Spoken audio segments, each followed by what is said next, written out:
What's up, Foundation? What's up, YouTube? As you can see, I got my new thing, y'all. Boom. Some people in my comments was telling me that the hand clap thing was owned by some other individuals before I was doing it. Some guy by the name of 1090 Jake, whoever that is, I don't know. I don't know the guy. And by Willie D. Now, I knew about Willie D because, I have seen him do it, and I believe, yeah, he was doing it before me. I concede. I don't want to bite nobody else's style and steal what they got going on, it wasn't me trying to steal it. I didn't intend on doing that. I guess it just kind of caught on to me for something, and I started doing it. But that's Willie D's. I'm going to get up off of it and let Willie D have it. As far as the 1090 Jake individual go, I don't know. So, but anyway, this is the new foundation thing. Boom, boom, boom, bang. That's it, y'all. So anyway, moving right along. Yesterday, I was talking to my partner, Kev Mack, and I was telling him about I seen one of his videos he done in the last couple of days about a very prolific guy in LA from back in the back in the 70s and 80s, guy by the name of Fast Eddie.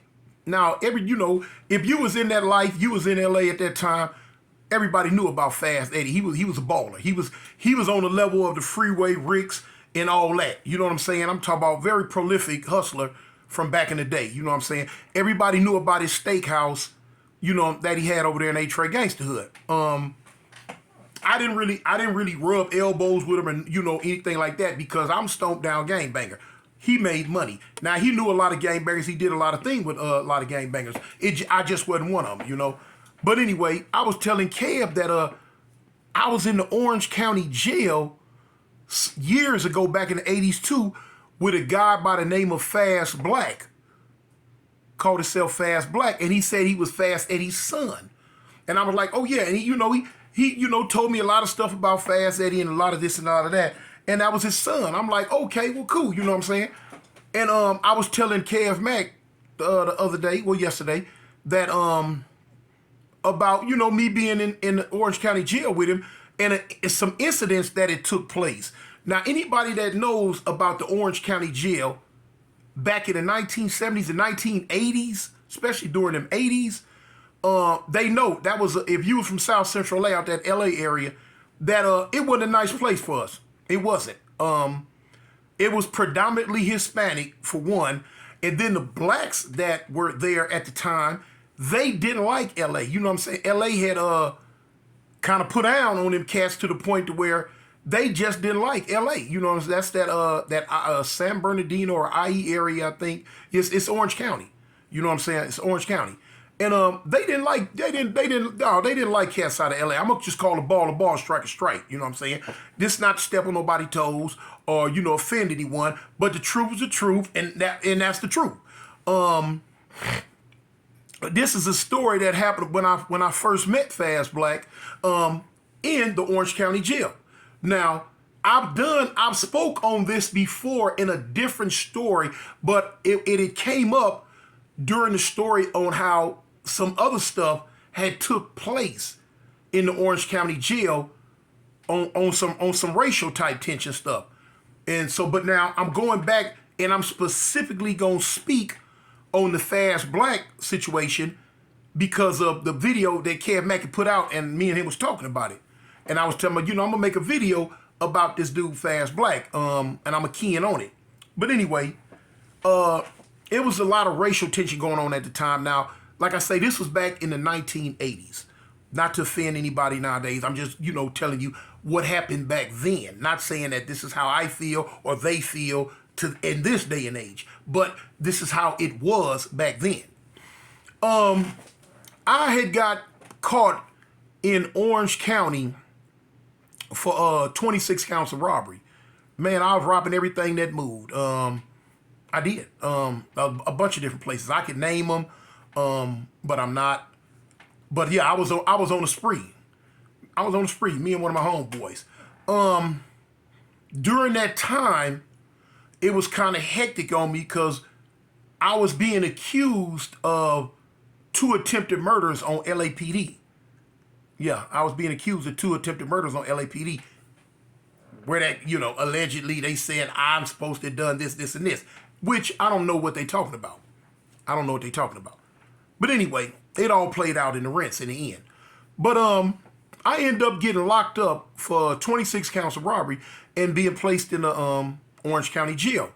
Me, one of my homegirls, she was, well, when I say homegirl, it was a female friend of mine, well, a friend of my wife's at the time that I got cool with. I told y'all about her in one of my previous stories, how she held her water, didn't tell, didn't do anything, end up losing a whole lot of stuff. And, I end up in the plea bargain taking her time. You know what I'm saying? I told them the only way I take the deal is if they cut her completely loose. And they like, well, if you want us to cut her loose, you take her time. And I said, well, give it to me too. You know what I'm saying? I'm knowing at this time I'm on my way back to the pen anyway. I don't give a dang. You know what I'm saying? Shoot, I do time. But she was so loyal, I had to reward her for her keeping her mouth shut. And I like, boom. I took the time. As soon as I got sentenced, they cut her loose. Cool. But now, me and my homeboy Bear from 11-6 Avalon, we end up getting time going to prison for it. I was on the 3rd floor. You had white wristbanders, yellow wristbanders, and orange wristbanders. Orange wristbanders were on the 3rd floor. Those were the people that had been to prison several times, as they guess they considered hardcore, hardcore. You know what I'm saying? The gangsters, the dudes who just, was a little bit about it more than others. In this Orange County jail, the whole time I was there, I never seen not one black officer. Not one. I was there for almost a year. The only officers I seen were Hispanic, mostly, and white. And the race relations in Orange County were vastly more intense than it was in South Central due to the high number of Hispanics in that Orange County area. Blacks were, like, to me at that time, seemed like blacks was only in Santa Ana and Anaheim. Santa Ana had a Crip gang called Santa Ana Watergate. They had the Watergate Crips in Santa Ana. And, Anaheim was right next to L.A. County, right there. You know what I'm saying? As soon as you leave L.A. County going into Orange County, you were going to run into, Anaheim. And Anaheim had blacks. It had, a large number of blacks. So anyway, I ended up going to the 3rd floor. My homeboy Bear didn't come up there with me. He went to the 2nd floor, the yellow wristbanders. Okay, you had 5 cells up, 5 cells down. All 5 cells on the bottom tier, it was in an area called C16. All 5 cells at the bottom were none but Hispanic. It might have been a sprinkling of whites in there, but I knew it was all Hispanic. The cell 1, 2, and 3 at the top were white and Hispanic. Blacks only had cell 4 and 5 at the top in the back. Those were the only 2 cells that we had. And cell 5 was all brothers out of Orange County.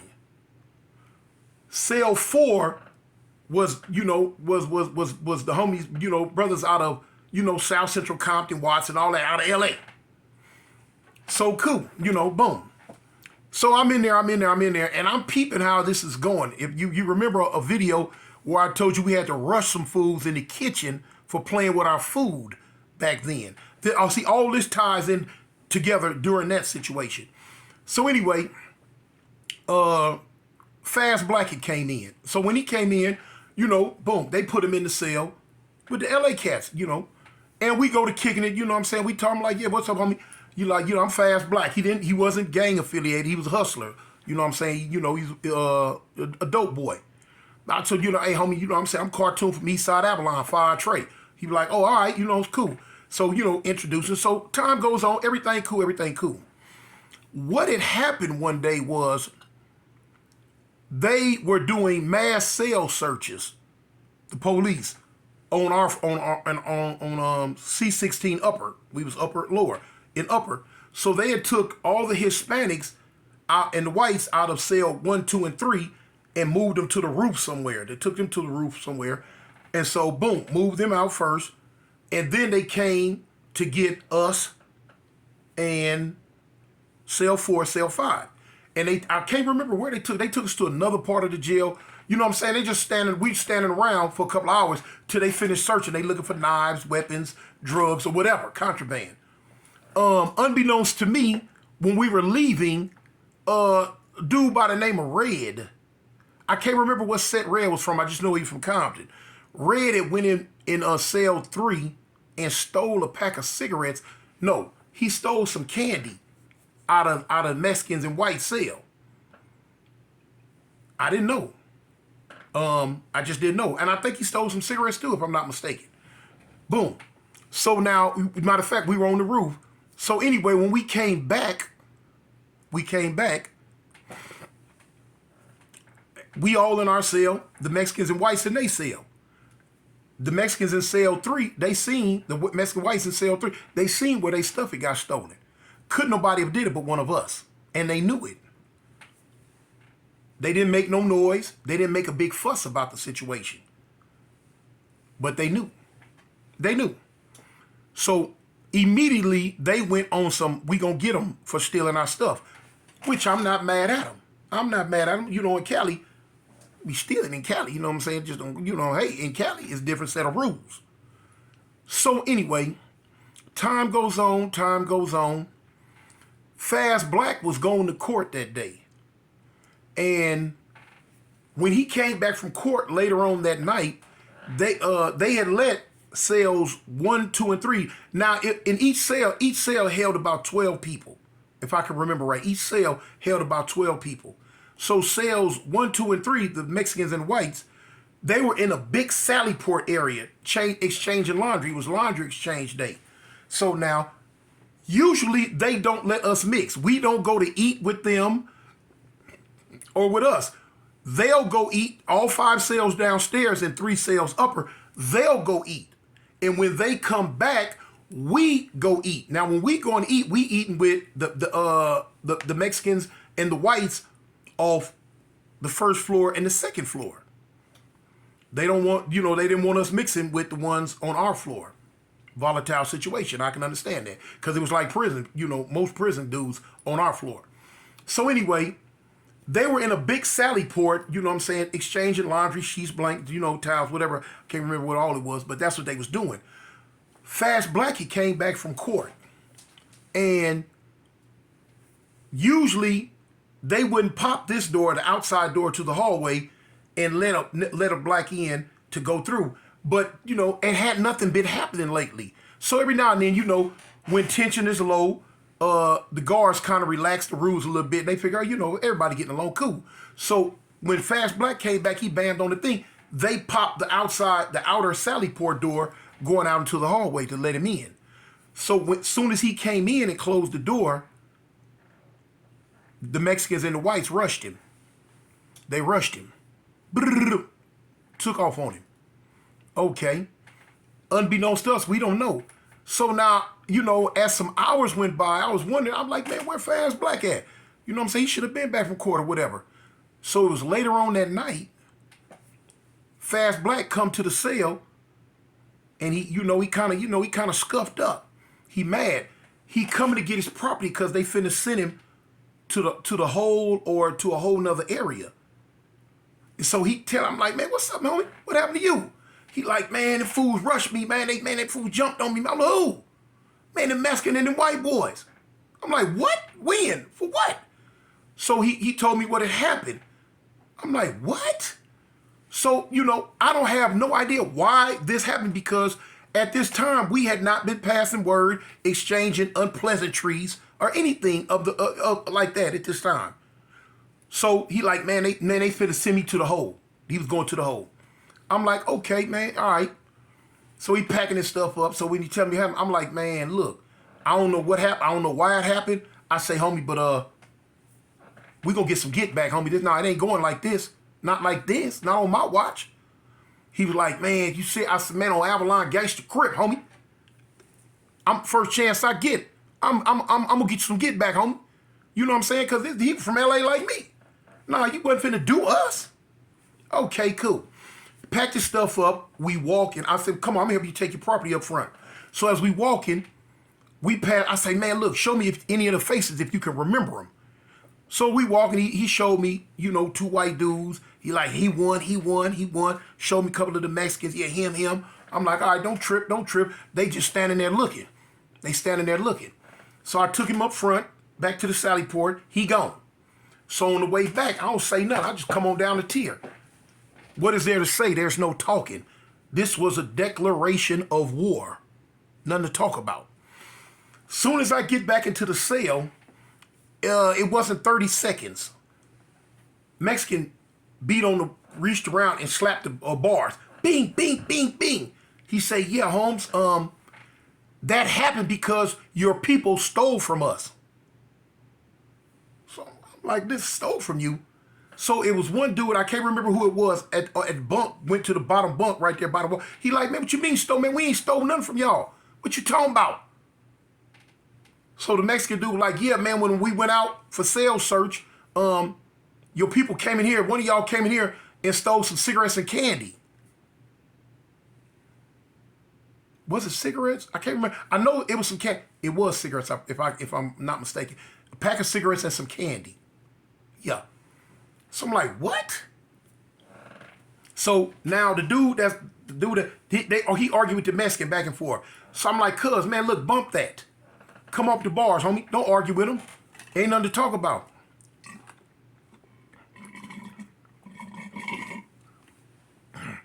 So I'm racking my brains on what are they talking about.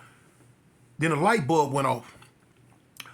When we came back from the yard, from the cell search, I remember Red going to the other end of the cell and arguing with another dude from Orange County, black dude in cell 5, about some cigarettes and some candy.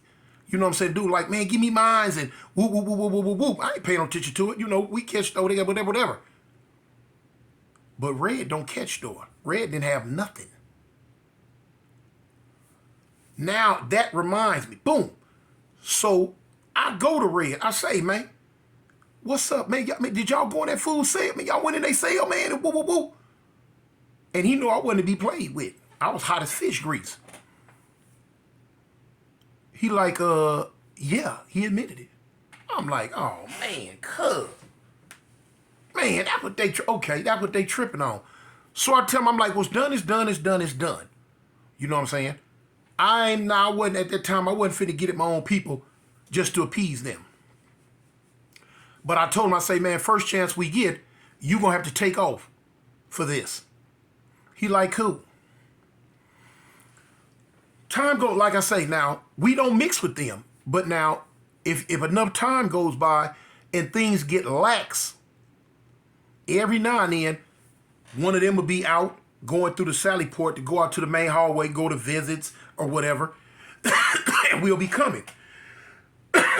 Every now and then when we go in the chow,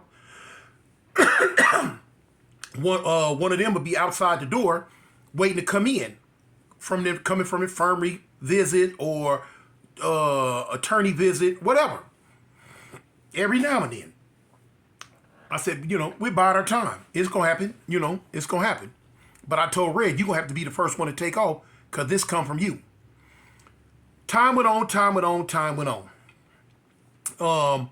I had a little blood partner in the cell with me, Ken Dog. Was it Ken Dog? Was his name? Yeah. Ken Dog, he had just come down from Folsom from East Side Outlaws. And I was telling him about the situation. He was full, you know, he coming down from Folsom. He fully with all the shenanigans. Yes, he with it. He has been indoctrinated very well. And he was down. Yeah, he wanted back. Yeah, Toon. Yeah, homie. We first chance we get. I'm like, cool. I'm with it. I can make the story real long, but I'm not, because I don't intend to make this a part 1, 2, or 3 series. I just, you know, get this part out about Fast Black, what had happened. So, as time went on, me and Ken Dog were going on visit. And we went on visit. When we coming back from visit, when we go to visit now, you got everybody down there in the long row of visit. You're going to see yellow, white, and orange wristbanders, you know. So I told my girl, I say, look, go find me somebody up and down this row that got on an orange wristband. She left, came back. She say, look, it's a Mexican dude way down there in the front with an orange wristband on. So I leaned back and looked. He looking at me. He leaning back looking too. Instinct, you know what I'm saying? You got him. I looked at him, boom. He's about maybe 12 people down. So I told Ken Dog, and my homeboy Bear was on visit, because when I went on visit, Bear went on visit. So I told Bear, I'm like, look, hey, finna get old boy. We finna do this. So he like, cool, homie, you know, whatever, you know. So when visit had ended, we went through the process, boom. We looking for this cat with this orange wristband. We can't find him. He's gone. Like, what? Where is he? What had happened, he terminated his visit maybe 2-3 minutes earlier and was leaving. So boom, we end up leaving. So now when we get to the second floor, that's his floor. So my homeboy Bear gotta go. So me and Ken Dog, we proceed to the third floor. So when they popped it, we come up the elevator thing, not the elevator, but the door, they pop it for us to get on the main hallway on the third floor. We look down by C-section, and the dude is down there waiting. For some reason, they hadn't popped the door and let him go in. I guess they was waiting for all the visitors to come back and then let us all in at one time. Cause remember, like I tell you, security getting a little lax if ain't nothing been really going on. And that's what it took place at this point in time. So like, okay, I tell Ken Dog, I say, hey, homie, this it right here. He like, homie, yeah, what's up? So when we get up on him, I ask SA, I'm like, hey, homie, check this out. You know what I'm saying? Your people be blah, blah, blah, blah, blah. So the little dude was down though. He was like, yeah, homie, your people be blah, blah, blah, blah too. At this point in time, like I said, I told Fast Black, homie, I'm gonna get some get back for what happened to you. Boom, there it went. There it went. During this time, you know what I'm saying, of us doing what we do right here with him, some white boys run up. They was trustees on the hallway. They run up and try to take off. They said, what? Boom. I had a knife on me, little old piece of little something. You know, everywhere I went in that county jail, I had to keep mine because I'm knowing at any given time we outnumbered, it can get volatile. I got mine. Boom. I come up with it, but no, like a sharpened toothbrush, you know, just a little pig sticker. But when I come up with it, I come up serving. If you go back through my video catalog, I can't remember the title of it, the heading of it, but it's in there. Everything I'm saying now, I say it then. Boom. But anyway, so I come up serving. I end up catching, little old poop butter salt case, and me and Ken Dog end up going to the hole. Went to the hole, seen Fast Eddie, told him, hey, homie, woo. Man, I told you I was going to get some get back for you, homie. I told you. So Fast Eddie was like, dang, man, you sure did, man. You stuck to your word. I said, man, I put that on the set, homie. I put that on Avalon, what I was going to do. And I had to stick to that. He was like, man, that's what's up, man. What's up, man? I said, homie, yeah, you know. So, we kicked it over the tier and talked a little bit and, some other things that took place back there in the hole, you know what I'm saying? The drama didn't just end right there. Nah, it didn't just end right there. Some other stuff, it took place and boom, boom, boom, boom, boom. Like I say, I'm not really trying to turn this into no 2 and 3 part story. But anyway, that was a story about Fast Black, Fast Eddie's son. You can go to part of KF Mac videos and you'll see it. He just put the video up about Fast Eddie. Man, big time baller. But this was his son, me befriending his son and, taking care of my business for him because I told him I would. But yeah, with that, you know what I'm saying? I'm going to end that story right there. It's your big partner, man, me, Cartoon One from where? Eastside Avalon. Or as some homies might do, bang, Eastside Avalon. I represent the gangsters, homie. Foundation. Peace.